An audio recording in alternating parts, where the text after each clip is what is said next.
Assalamualaikum warahmatullahi wabarakatuh dan selamat sejahtera. Pembentangan ini akan dimulakan dengan hasil pembelajaran. Okey, hasil pembelajaran yang kita dapati di dalam pembentangan ini yang pertama iaitu dapat mengenali falsafah barat dan timur. Okey, untuk sedikit pengetahuan, falsafah barat datangnya daripada Yunani dan falsafah timur datangnya daripada China dan India.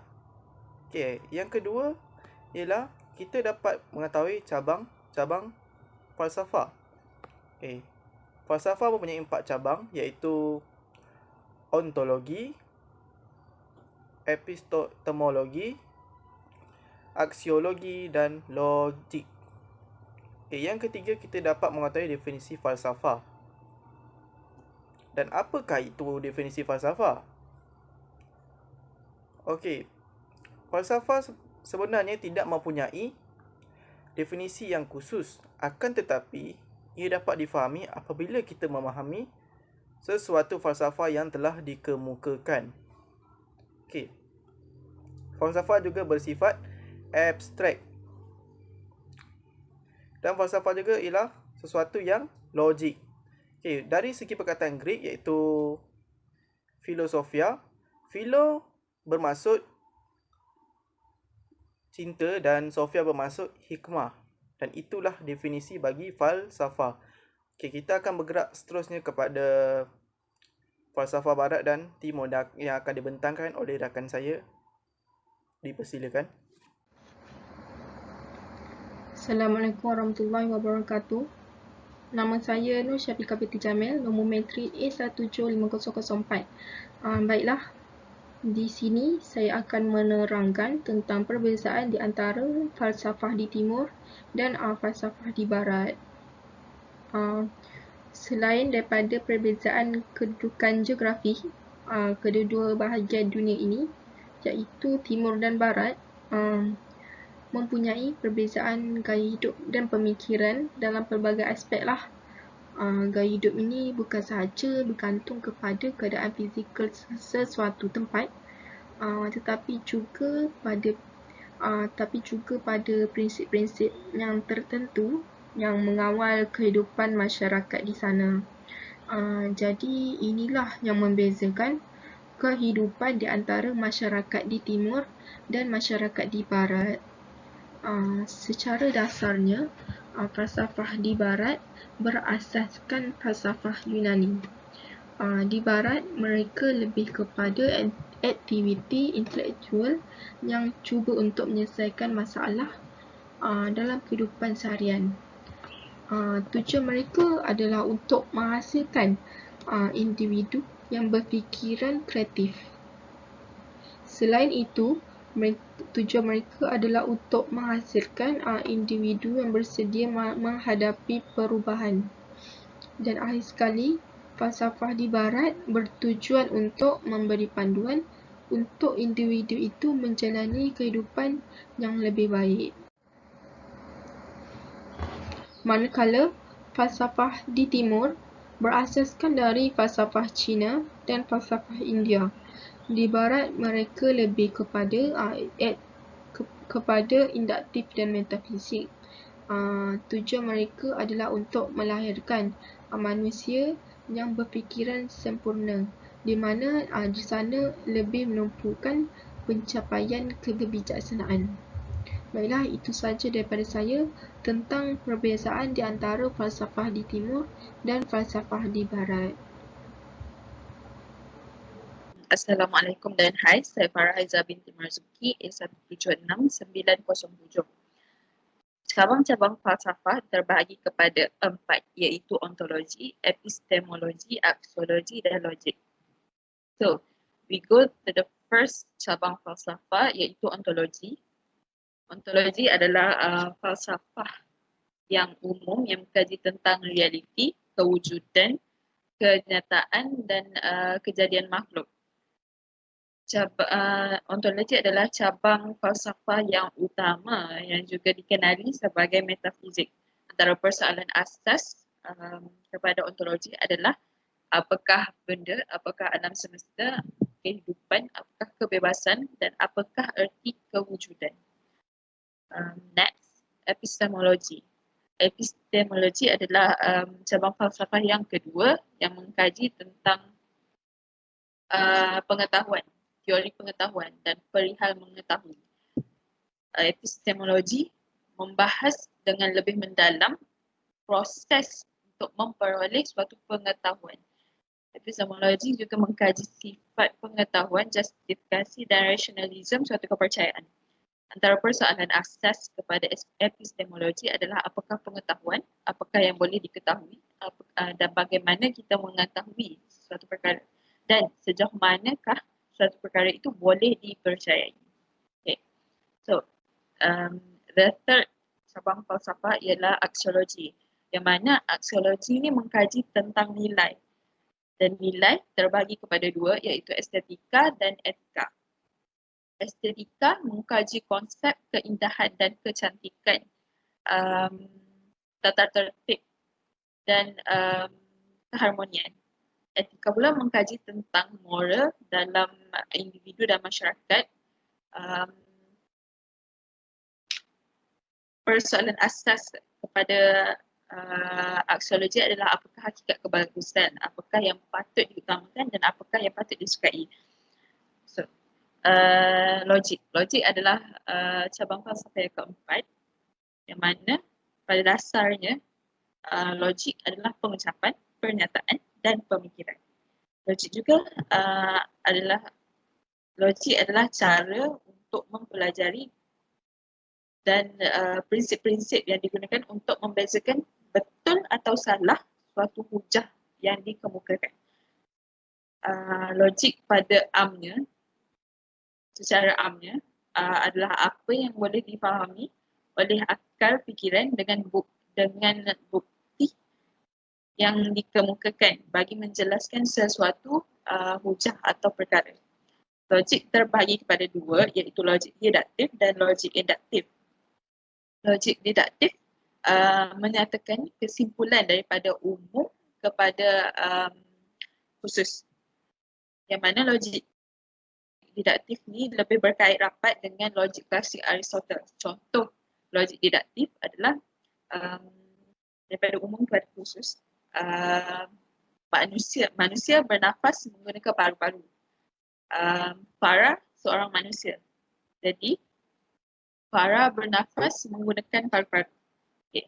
Manakala logik induktif pula dia menyatakan kesimpulan daripada khusus kepada umum. Logik ini lebih berkait rapat dengan kaedah Bacon, yang mana kaedah ini dipelopori oleh Francis Bacon yang lebih berkait dengan logik moden. Contoh logik induktif, contoh daripada khusus kepada umum. Farah bernafas menggunakan paru-paru. Farah seorang manusia, jadi manusia bernafas menggunakan paru-paru. Itu sahaja daripada saya. Kita pergi kepada presenter seterusnya. Terima kasih. Hai, Assalamualaikum. Nama saya Nur Rafiza Najwa. Saya akan terangkan tentang cabang-cabang ilmu falsafah. Ilmu falsafah ada dua, satu teoretikal dan satu lagi adalah praktikal. Sekarang kita akan teruskan dengan maksud-maksud teoretikal. Teoretikal ataupun nazariah merujuk kepada persoalan dasar yang memerlukan usaha intelektual untuk menjawab persoalan tersebut, yang bertujuan mencari hak dan kebenaran. Manakala praktikal membawa maksud berfikir secara bersungguh-sungguh, tidak terikat dengan tradisi serta mempunyai ciri-ciri sistematik, radikal dan sejagat. Untuk teoretikal terbahagi kepada tiga, tabiiyah, riyadiyah dengan ilahiyah. Tabiiyah ialah tentang segala yang bercampur wujudnya di luar akal dan juga pada akal dengan gerak dan benda. Contohnya seperti haiwan, tumbuh-tumbuhan dan sifat haiwan itu sendiri. Untuk riyadiyah, tentang segala sesuatu yang bercampur wujudnya di luar akal dengan gerak dan benda. Contoh keadaannya ialah seperti nombor dan raja. Ilahiyah dikenali sebagai falsafah ketuhanan. Ia tentang segala yang ada, tidak bercampur dengan gerak dan benda, sama ada wujudnya itu di luar akal fikiran. Contohnya ialah Allah Subhanahu Wa Taala. Kita teruskan dengan praktikal. Praktikal akhlakiyah tentang pentadbiran manusia mengenai dirinya, apa dan bagaimana kelakuan yang baik itu dapat menjamin dirinya memperoleh kebahagiaan. Iktisadiyah ialah tentang pentadbiran manusia mengenai dirinya, keluarga dan masyarakat. Siyasiyah ialah tentang soal-soal politik, pemerintahan dan dalam menentukan baik dan buruk sesuatu. Okey. Falsafah-falsafah baru ada 4, iaitu ekonomi, politik, teknologi dan etika. Assalamualaikum warahmatullahi wabarakatuh dan selamat sejahtera. Nama saya Lin Syazwani binti Bisman, bernama matriks A175010. Jadi saya merupakan ahli yang terakhir dalam kumpulan 3 untuk pembentangan kumpulan 3 yang bertopik falsafah dalam kehidupan. Jadi bahagian saya ialah cabang-cabang ilmu falsafah dalam kehidupan. Jadi falsafah ini terbagi kepada 3, iaitu falsafah teori, theoretical, practice atau practical, dan yang terakhir ialah falsafah baru. Jadi apakah yang dimaksudkan dengan falsafah theoretical? Falsafah theoretical ialah falsafah yang merujuk kepada persoalan dasar yang memerlukan satu usaha intelektual yang mendalam. Diskusinya tidak mempunyai apa-apa kegunaan yang nyata, tetapi ianya menjawab keinginan untuk mengetahui sesuatu perkara yang dasar itu.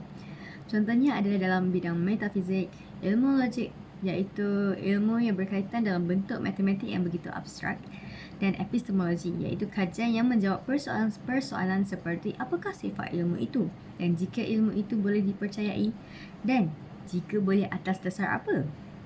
Jadi berdasarkan apa yang tadi telah saya bentangkan, iaitu cabang ilmu falsafah itu mempunyai 3. Saya sudah bentangkan bahagian teoretikal, iaitu bahagian saya. Praktikal dan baru akan dibentangkan dalam kumpulan seterusnya. Tapi apakah cabang-cabang yang berada di bawah falsafah teoretikal, praktikal dan baru? Jadi falsafah teoretikal mempunyai 4 di bawahnya, iaitu metafizik, epistemologi, psikologi dan estetik. Jadi apa yang dimaksudkan dengan metafizik? Metafizik merupakan salah satu cabang ilmu falsafah. Ia membincangkan mengenai hakikat realiti, kewujudan dan dunia sebenar yang di luar alam biasa atau yang tidak dapat dilihat. Konsep ini mendapat namanya daripada perkataan Greek, iaitu bermaksud selepas. Dan meta bermaksud selepas, dan fizika bermaksud yang mengenai alam. Merujuk kepada karya purba mengenai alam oleh Aristotle. Jadi metafizik ini menumpukan pada persoalan seperti apakah sifat realiti, mana tempat manusia di dunia, warna objektif atau subjektif, dunia ini wujud di luar minda, dan akhir sekali apakah sifat objek, peristiwa dan juga tempat. Bagi yang kedua ialah epistemologi.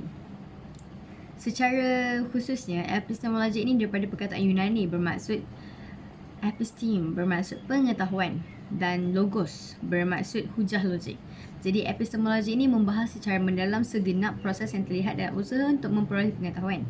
Dari segi bahasa, epistemologi ini bermaksud teori tentang ilmu pengetahuan. Epistemologi juga yang seperti kita tahu ialah satu cabang falsafah. Di bawah cabang falsafah theoretical. Jadi epistemologi ialah kajian tentang sifat pengetahuan, justifikasi dan rasionalisme kepercayaan. Banyak juga perdebatan yang di mana epistemologi berpusat mempunyai 4 bidang, iaitu analisis sifat pengetahuan, bagaimana ia dikaitkan dengan konsep seperti kesahihan, kepercayaan dan juga justifikasi. Yang kedua, pelbagai masalah skepticism. Dan yang ketiga, sumber, kaedah dan skop pengetahuan dan kepercayaan yang wajar. Dan akhir sekali ialah kriteria pengetahuan dan justifikasi. Jadi epistemologi menangani soalan-soalan seperti apa yang membuatkan kepercayaan yang wajar dibenarkan, apa ertinya mengatakan bahawa kita tahu sesuatu, dan pada asasnya bagaimana kita tahu bahawa kita tahu. Jadi bagi yang ketiga ialah estetika. Estetika ialah estetik merupakan kajian deria atau nilai hubungan ciri sedemikian dengan emosi. Jadi dia sangat berkait rapat dengan emosi kita, ataupun pertimbangan yang mengaitkan antara sentimen dan juga cita rasa. Ia merupakan subdisiplin atau cabang falsafah iaitu aksiologi. Cabang ini sering dikaitkan dengan falsafah seni. Dan yang terakhir sekali ialah di bawah falsafah teoretikal, cabangnya ialah psikologi. Jadi yang seperti kita tahu ialah psikologi ini merupakan bidang akademik dan guna yang mengkaji tentang tingkah laku dan minda manusia. Pendidikan dalam bidang psikologi ini bertujuan untuk memahami dan menerangkan tentang pemikiran, tindakan, perasaan manusia dan peningkatan prestasi bantuan diri dan sebagainya. Aplikasi dalam bidang psikologi merangkumi rawatan kesihatan mental, peningkatan prestasi, bantuan diri, ergonomik dan pelbagai lagi bidang lain yang mempengaruhi kesihatan dan kehidupan seharian. Psikologi berkembang daripada bidang falsafah dan biologi. Perbincangan tentang kedua bidang ini wujud sejak zaman awal Yunani atau Greek lagi termasuk Aristotle dan Socrates. Perkataan psikologi berasal daripada gabungan dua perkataan Yunani iaitu psycho yang bermaksud jiwa, rohani atau mental dan logos atau logi yang bermaksud kajian. Jadi psikologi ini bermakna kajian jiwa, mental atau rohani manusia. Yang seterusnya daripada falsafah praktikal. Falsafah praktikal bermaksud daripada segi dia berpecah kepada 4 juga iaitu etika, politik, ekonomi dan peradaban. Dan yang seterusnya adalah falsafah baru. Dalam falsafah baru terbahagi kepada 3 cabang iaitu falsafah teknologi, falsafah organisasi dan falsafah ekologi. Jadi sudah tiba di slide terakhir, jadi saya mengucapkan terima kasih kepada semua yang telah bekerjasama dalam menghasilkan slide dan video ini. Saya akhiri dengan wabillahi taufiq wa hidayah. Wassalamualaikum warahmatullahi wabarakatuh. Sekian, terima kasih.